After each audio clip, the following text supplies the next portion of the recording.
only 2 footballs hit the ground, and he ends with a spectacular fireworks display with a 65-yard pass on the money to his big wide receiver, Evans. Jaws, you watched very carefully. What's your takeaway?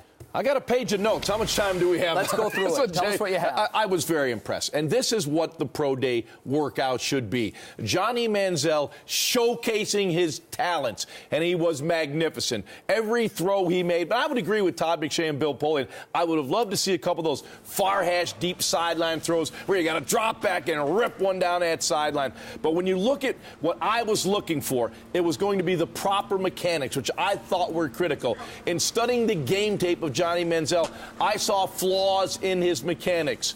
George Whitfield has done a terrific job of coaching him up. I did not see those flaws in mechanics. I saw him stand that back foot, driving the football, throwing the football with velocity, with accuracy. I thought there were 2 throws that hung just a little bit. But all in all, when you think of Johnny Manziel coming off the field and watching that tape against Duke, his last game, and you watch the improvement in mechanics that we saw today at his pro day, it was pretty impressive, Jay. We did not get to see much of Johnny Manziel under center during his time at Texas A&M. He was making most of his throws, all of his throws, from under center. What did you make of his footwork, something we haven't seen too much of? I love the fact that he got under center and worked under center. We all know he can stay in the shotgun and move around and make plays with his legs. This was a workout specific to show that he can play from the pocket, that he can hang in that pocket, show that pocket mobility. George Whitfield had him moving around. You saw the brooms and things like that to kind of replicate, a pass rush. He handled all those things very well. There's no question this was one of those wow type of workouts,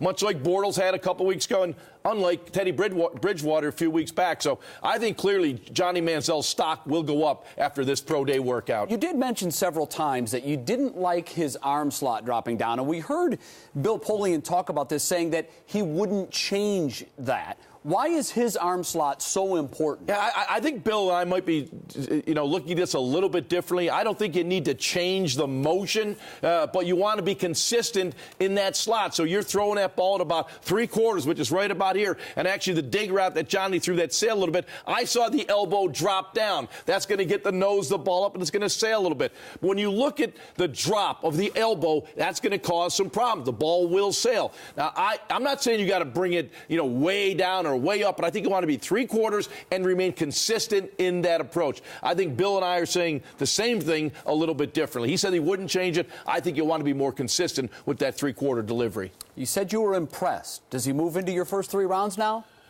Yes, I mean, again, this is one piece of the mosaic, one piece of the puzzle that we put together. But clearly, I saw a tremendous improvement in the mechanics of Johnny Manziel. I know, I love the fact he put the helmet on, he put the pads on, he had the rim protector on. All those things that will affect a quarterback on a Sunday. He showed today that he can do it. So, yes, he moves up on my board. All right, very good. Jaws with us on SportsCenter. We'll have more from Ron Jaworski coming up in just a little bit. Jaws, thanks.